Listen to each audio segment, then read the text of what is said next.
শুধুমাত্র এই দোয়াটি একবার পড়েন, আল্লাহ তাআলা আপনার 90 বছরের গুনাহ মাফ করে দেবেন ইনশাআল্লাহ। আপনার 90 বছরের গুনাহ মাফ হয়ে যাবে যদি মাত্র এই দোয়াটি যদি একবার পড়তে পারেন। আপনার ভাগ্য খুলে যাবে, রিজিকে বরকত আসবে, মনের ন্যাক আশা পূরণ হবে, আল্লাহ আপনার সব দোয়া কবুল করে দিবেন। সুবহানাল্লাহি ওয়া বিহামদি। এত ফজিলত, এই দোয়াটা আপনারা শেয়ার করে দিবেন। এই যুবকেরা, আমল না করেও সওয়াব পাবা। তোমার একটি শেয়ারে, একটা বাটনে প্রেস করে তুমি সওয়াব পেয়ে যাবা। কারণ তুমি আমল না করো, অন্য কেউ যদি তোমার শেয়ারের বদৌলতে আমল করে সওয়াব তুমি পেয়ে যাবা। নবীজির হাদিস।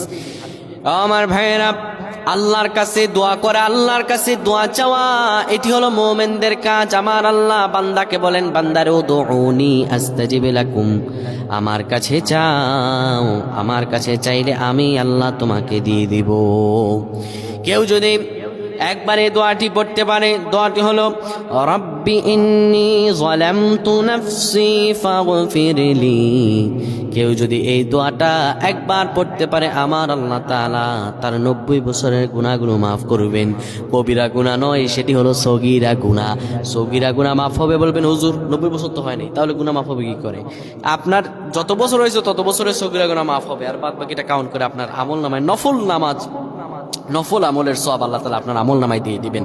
কিন্তু এটির ব্যাপারেও সহিহ সনদে তেমন কোনো গুরুত্ব আরোপ হয়নি, এটির ব্যাপারে তেমন কোনো উল্লেখিত সহিহ সনদ নেই। কিন্তু আমল করতে পারেন, যেহেতু এর অর্থ সুন্দর। আল্লাহ আমাদের কবুল করুক, পড়েন আমিন।